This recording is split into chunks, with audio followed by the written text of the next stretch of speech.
A'udzubillahi minasyaitonirrajim. Bismillahirrahmanirrahim. Assalamualaikum warahmatullahi wabarakatuh. Dan insya-Allah saya akan perkenalkan diri. Nama saya Nik Abdul Hakim bin Azhar, yang merupakan salah seorang guru tahfiz yang mana sekarang sedang mengajar di SMK Agama Kota Kinabalu. Baik, insya-Allah pada hari ini saya akan membicarakan berkenaan dengan sebuah kajian yang diberi tajuk meningkatkan kemahiran penekunan ayat suci Al-Quran semasa murajaah, hafazan baru dan hafazan semasa pada pembelajaran hifz Al-Quran dengan menggunakan kaedah tweet. Jadi apakah kaedah tweet ini?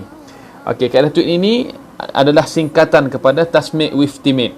Jadi apakah yang dibicarakan, apakah yang dibincangkan dan apakah teknik yang digunakan serta metodologi dan juga manhaj yang digunakan pakai dalam pembentukan kaedah ini, insya-Allah saya akan tunjukkan. Baik, dari segi latar belakang, idea inovasinya adalah kalau kita rujuk pada idea dan tujuan dia adalah untuk memantapkan kaedah pembelajaran dan pemudahcaraan ataupun PDPC, KBT, kurikulum bersepadu tahfiz khususnya bagi guru mata pelajaran dan seluruh pelajar yang mengambil mata pelajaran tahfiz, tidak kiralah pelajar itu daripada SMKA, daripada MRSM, daripada madrasah tahfiz dan sebagainya, insya-Allah. Seterusnya kita tengok pada objektif kajian. Jadi objektif kajiannya adalah secara amnya adalah untuk menyediakan bahan alternatif untuk penekunan ayat suci Al-Quran. Okey, itu dari segi umumnya lah. Jadi kalau kita tengok dari segi khususnya pula adalah supaya pelajar dapat menguasai komponen pengajian hifz Al-Quran seperti murajaah, tasmi', fiqh ayat dengan menggunakan kaedah tweet. Yang kedua adalah untuk menarik minat dan fokus pelajar sekaligus bertujuan untuk menambah kekerapan kehadiran pelajar. Ini adalah fokus terpenting saya ni. Yang ketiga, untuk membentuk keyakinan diri pelajar dengan lebih mantap ketika menyampaikan pembacaan di hadapan guru. Dan yang terakhir sekali adalah untuk melatih kemahiran memperbaiki dan mengesan kesilapan pelajar di dalam pembacaan ayat suci Al-Quran. Seterusnya adalah fokus. Okey, fokusnya adalah untuk membantu pelajar meningkatkan kemahiran mengingat khususnya dalam mata pelajaran hifz Al-Quran dan juga peningkatan hasil penilaian. Itu antara fokus utama saya. Tapi di sini saya nyatakan siap-siap kaedah ini dapat diadaptasi bagi mata pelajaran lain, contohnya mata pelajaran maharat Al-Quran. Okey, yang kedua adalah untuk menghasilkan satu kaedah dan juga metodologi bantu mengajar sempena PDPR, pasukan pandemik. Sasarannya adalah 12 orang pelajar puteri halaqah 10 halaqah saya dan terbuka untuk pelajar yang belum khatam ataupun yang sudah khatam. Okey, baik, di sini kita tengok isunya apa dia. Isu kajian tindakan saya bahagikan kepada dua, satu isu dari segi guru, satu lagi dari segi pelajar. Guru ni sebenarnya macam saya sendiri, saya buat refleksi terhadap diri saya sendiri. Guru kekurangan bahan bantu mengajar apabila pengajian dilaksanakan secara atas talian. Sedangkan kita tahu pengajian Al-Quran ini kebiasaannya berbentuk tradisional, bersemuka. Tapi bila mana dilaksanakan secara atas talian, macam mana kita nak beradaptasi dengan perubahan tersebut. Guru sukar untuk menarik minat pelajar menyertai PDPR. Okey, dari segi pelajar pula macam mana? Dari segi pelajar kurang berminat untuk menyertai PDPR secara atas talian. Benda ni kita ada buat rekod kehadiran. Yang kedua, pelajar tiada aktiviti sementara rakan lain sedang tasmi'. Dalam kelas ada 15 orang pelajar, 12 orang pelajar. Kalau salah seorang pelajar sedang bersemuka dengan guru, apakah yang dilakukan oleh 11 orang pelajar yang lain? Ini kita kena ambil kira. Kehadiran kurang memberangsangkan. Dan keempat, pelajar tidak mengambil iktibar daripada kesalahan dan kesilapan rakan-rakan yang telah lepas. Pelajar pertama dah buat kesalahan, guru dah tegur, tapi pelajar yang kedua diulang balik kesalahan yang sama yang telah dilakukan oleh rakan dia yang tadi. Okey, baik. Seterusnya, inovasi yang dihasilkan. Ini antara intervensi dia. Ini saya bacakan sedikit berkenaan dengan kaedah dan teknik tweet di dalam PDPR. Okey, yang pertama, pelajar membuat jadual penggiliran untuk berhadapan dengan guru. Kemudian pelajar dipilih secara rawak untuk dilantik menjadi ustazah muda. Kita tidak akan ada mana-mana aspek ataupun kriteria untuk pemilihan pelajar kerana kita nak semua terlibat. Kita nak semua terlibat. Keempat, ustazah muda bebas menegur dan memperbaiki kesalahan yang dapat dikesan di dalam pembacaan rakannya. Bila kawan dia baca, dia kena hayati betul-betul, dia kena take note betul-betul. Kalau ada salah, dia boleh tegur direct. Dan dia dibenarkan untuk membuka mushaf. Guru bertindak sebagai facilitator yakni memantau dan membantu aktiviti pelajar. Okey, seterusnya kalau kita tengok fokus dan hikmah dia. Ni antara fokus dia lah. Hikmah daripada teknik tweet ini, semua pelajar dapat mengambil bahagian. Maksud tidak ada pelajar yang duduk santai-santai, tidak ada pelajar yang duduk relax sementara menunggu giliran.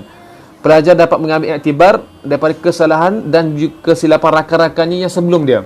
Kalau sebelum ni pelajar dia relax je, santai, dia baring-baring ke mentang-mentang PDPR. Tapi dengan adanya kaedah ini, pelajar semua dia kena tawajuh dengan guru, dia kena buka kamera, dia kena jadi ustazah, dan dia kena dan dia tidak ada masa untuk menghilangkan diri walaupun sekejap. Okey. Pelajar lebih peka dalam mengesan kesilapan pembacaan, sama ada bacaan rakan ataupun diri sendiri. Bila mana pelajar dilantik menjadi guru, pelajar ini dia akan peka dengan kesalahan-kesalahan dan juga hukum tajwid semasa pembacaan Al-Quran. Dan terakhir sekali, untuk membantu peningkatan di dalam ujian penilaian hifz dan juga maharat Al-Quran. Baik, ini kalau kita tengoklah antara pelaksanaan dia, salah seorang pelajar baca dan kawan dia dilantik menjadi ustazah muda untuk menegur bacaan dia. Jadi guru ni memantau saja. Tapi kalau ustazah muda tidak menegur kesalahan, guru akan bunyi suara lah. Adawiyah, kenapa tidak menegur bacaan Farzana? Macam tu contohlah, insya-Allah. Seterusnya tutorial ringkas. Okey, tutorial macam mana? Yang pertama sekali, penilaian melalui rekod hafazan, penilaian sumatif dan juga rekod kehadiran. 3 benda ini kita akan ambil kira sebagai hasil dapatan. Kemudian pelajar membuat giliran tasmik. Yang ketiga, guru melantik pembantu guru ataupun ustazah muda. Pelajar memulakan pembacaan dan guru bertindak sebagai fasilitator. Kemudian pada akhir kajian, penilaian sumatif, rekod hafazan dan kehadiran pelajar semua dicatat sebagai satu hasil dapatan bagi kajian tindakan ini, insya-Allah. Seterusnya, impak inovasi. Ini adalah perkara yang paling penting, impak inovasi. Apakah impak daripada penghasilan kajian tindakan ini? Pertama sekali kita dapat tengok ni hasil dapatan yang pertama, peningkatan rekod kehadiran. Bilangan kelas pengajian setiap bulan adalah sebanyak 20 hari. Satu minggu kita ada 5 hari, dan kalau satu bulan lebih kurang 20 hari ataupun 20 kali kelas saya bertemu dengan pelajar saya. Dan perkara ini direkod daripada bulan Mei lagi. Bulan Mei ada pelajar 5 hari, 6 hari, 7 hari. Bulan Jun 14 hari, alhamdulillah 4 hari, 11 hari. Maksudnya agak kurang memberangsangkan. Jadi setelah kaedah tu ini dilaksanakan, tengok kehadiran pelajar sangat-sangat berubah. 17 kepada 20, 7 kepada 11, 11 kepada 16. Ini kekerapan kehadiran dia. Tapi dan ada pun masih lagi kurang, sebenarnya kita tidak dapat elak kerana pelajar ini datang daripada pelbagai kawasan. Ada kawasan yang mempunyai capaian internet yang rendah dan sebagainya. Apa yang saya nak simpulkan, peningkatan rekod kehadiran sangat memuaskan hati. Seterusnya kita akan tengok hasil dapatan peningkatan jumlah muka surat. Yang kuning ini jumlah muka surat yang ditasmik oleh pelajar selama 1 bulan. Kalau kita tengok Jun dan Julai, 4 muka surat, 10 muka surat, 3 muka surat, 11 muka surat. Tapi bila masuk je kat bulan Ogos, ketika mana dilaksanakan kaedah ini, meningkat semua hampir sejuzuk. 22 muka surat, 1 juzuk, 21 muka surat, 1 juzuk, 21 muka surat. Dan paling sedikit 16 muka surat, itu pun hampir 1 juzuk. Sedangkan kalau kita tengok bulan-bulan sebelum ni, 2 muka surat, 7 muka surat. Ini satu pencapaian yang sangat membanggakan saya, insya-Allah. Seterusnya, hasil dapatan yang ketiga, kita dapat tengok keboleh adaptasian pada mata pelajaran yang lain, khususnya kertas 1 pada maharat Al-Quran. Kaedah ini dia boleh guna pakai untuk mata pelajaran yang lain. Ini satu benda yang sangat menarik. Jadi tuan-tuan cuba fokus pada kolom kuning. Kolom kuning sumatif 1 dan sumatif 2. Kolom kuning ini menunjukkan peningkatan. Yang kolom putih menunjukkan ada penurunan. Ada beberapa faktor kerana bila mana pertambahan ilmu qiraat menyebabkan pelajar sukar untuk memerlukan latihan yang lebih lagi lah, insya-Allah. Dan yang terus sekali, respon pelajar. Di sini saya nak highlight respon pelajar. Jadi tuan-tuan boleh tengok dengan ringkas. Okey, benda ni saya suruh pelajar cuba hurai dengan jujur. Kalau benda ni membantu, cakap membantu. Kalau tak membantu, tulis tak membantu. Jadi saya tengok pelajar semua respon, alhamdulillah bagus, tweet sangat membantu. Tweet adalah kaedah yang membantu saya dan rakan-rakan. Kami saling bantu-membantu. Tweet is the best. Kaedah tweet ini kaedah yang bagus untuk melatih fokus. Dan alhamdulillah pelajar saya memberi respon yang sangat menarik. Jadi kita nak bagi tahu, perkara ini bukannya guru syok sendiri, tapi pelajar pun turut memberi respon yang sangat positif. Wallahu taala alam. Jadi insya-Allah sekian saja daripada saya, Ustaz Nik Abdul Hakim yang merupakan seorang guru interim KBT Tahfiz yang sedang mengajar di SMK Agama Kota Kinabalu.